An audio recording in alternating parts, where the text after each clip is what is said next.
From Connecticut's news leader, this is NBC Connecticut Today at 5:30. Returning now to Decision 2010 and yesterday's results from the primaries. It was quite an eventful night with an upset and some close races.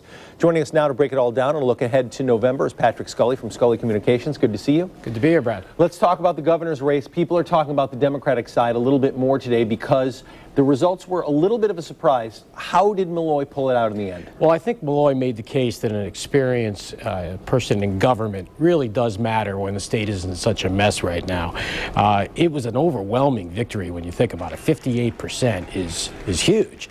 And people rejected the negative ads that Ned Lamont was running. And if you think about it, Lamont had the backing of the state Senate president, the Speaker of the House, the mayors of New Haven and Bridgeport, and it still didn't matter. People want someone who can hit the ground on day one, and that's the case Malloy's got to make going forward.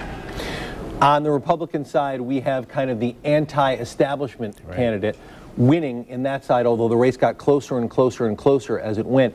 Does this speak to Foley was way ahead at one point, that people realized that Fideli did have some governmental experience, and maybe that's why he garnered closer to the amount he needed? And how does that bode for the race going forward? Well, I think as people look closer as the election approached, they realized that you did have an experienced government person in Fideli, and Foley really is still sort of an untested, unknown, successful businessman. That campaign will tell you. So Malloy is going to have to do the same thing. He's going to run against a guy who says, look, I was successful in business and I turned things around. Foley's got a lot of work to do in his own party. He didn't come, you want to get 50% in a primary. He didn't even come close. He got 42%. So he's got to look to the Fideli people and to the Osgreble people to say, you got to come to me. He's got to do that first before he worries about Malloy. All right, let's talk about Senate. It's basically the marquee race that we've been expecting, and it's going to garner unbelievable attention around the country. Linda McMahon against Dick Blumenthal, two folks with deep pockets, high profile, and a lot to say, but stark contrast. Absolutely, and we're going to see a lot of negative advertising because both of them bring baggage. The WWE thing, a lot of people can't get past the wrestling. Blumenthal has self-inflicted Vietnam statements and some fundraising activities that people are now questioning. So you're going to see both of them come with a little bit of baggage. They're going to go at it and go at it hard. Blumenthal has a record, 20-year record of successfully standing up for the little guy.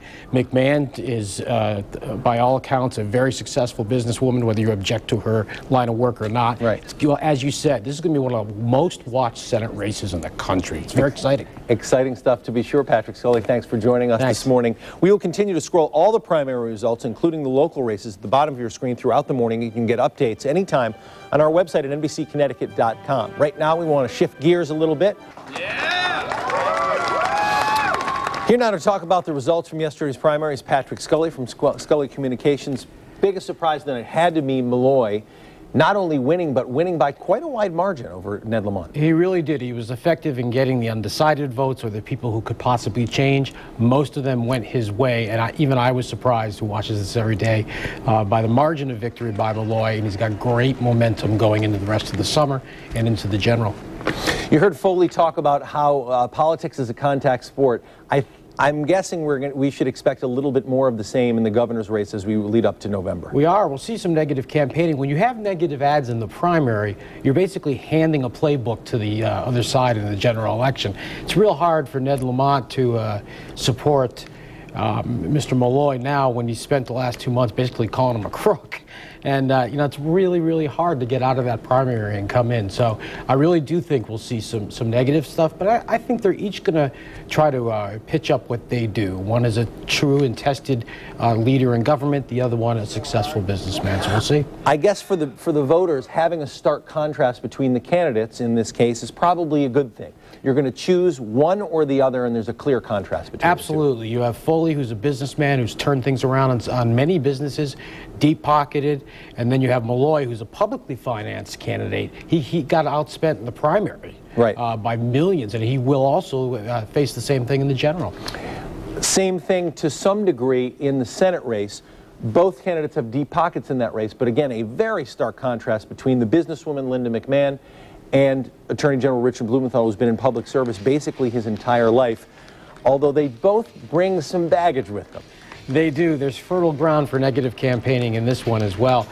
Blumenthal's Vietnam statements. But then again, how much can McMahon use that? I mean, the closest thing she's had to military is Sergeant Slaughter. You know? So I really don't know how much they're going to be able to hit each other with their baggage, but there's going to be millions spent, and it's certainly being watched nationwide. Absolutely. It's an exciting time to be sure. It sure is. Thanks for getting up early and joining us and giving us your insight, Patrick My pleasure, Scully. Brad. All right, Yvonne, back to you. All right, Brad. More results now for you.